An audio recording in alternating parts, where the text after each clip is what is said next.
نوح علیہ السلام کی پیدائش اور بچپن۔ یہ وہ زمانہ تھا حضرت جب نوح زمین علیہ پر شرک السلام کی پھیل چکا تھا، پیدائش لوگ ایسے اپنے دور رب میں کو بھول ہوئی گئے تھے جب اور بتوں دنیا کے میں سامنے شرک، جھکتے تھے۔ ظلم اور گناہ عام ہو چکا تھا۔ لوگ اللہ کو بھول چکے تھے اور بتوں کی عبادت کرتے تھے۔ اسی تاریک ماحول میں اللہ تعالیٰ نے ایک نورانی روح کو دنیا میں بھیجا، جسے بعد میں عظیم نبی بننا تھا۔ نوح علیہ السلام بچپن ہی سے غیر معمولی سنجیدگی، خاموشی اور گہری سوچ رکھنے والے تھے۔ وہ کھیل کود کے بجائے فطرت کو دیکھتے، آسمان و زمین پر غور کرتے اور دل میں سچ کی تلاش رکھتے تھے۔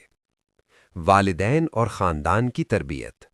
حضرت نوح علیہ السلام کے والدین نیک فطرت اور سچائی سے محبت کرنے والے تھے۔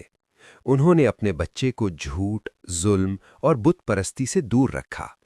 نوح علیہ السلام کو بچپن سے یہ سکھایا گیا کہ اللہ ایک ہے، وہی خالق ہے اور اسی کی عبادت کی جانی چاہیے۔ گھر کا ماحول سادہ، پاکیزہ اور اخلاقی قدروں سے بھرپور تھا، جس نے نوح علیہ السلام کے کردار کو مضبوط بنیاد فراہم کی۔ جوانی کی نشو و نما اور صالح بننا۔ جوانی میں قدم رکھتے ہی حضرت نوح علیہ السلام کی شخصیت مزید نکھر گئی۔ وہ لوگوں کے درمیان امانت دار، سچ بولنے والے اور انصاف پسند سمجھے جاتے تھے۔ جب قوم کے لوگ بتوں کے سامنے جھکتے تو نوح علیہ السلام کا دل بے چین ہو جاتا۔ وہ تنہائی میں اللہ سے دعا کرتے اور سچائی کی راہ پر ثابت قدم رہنے کی توفیق مانگتے۔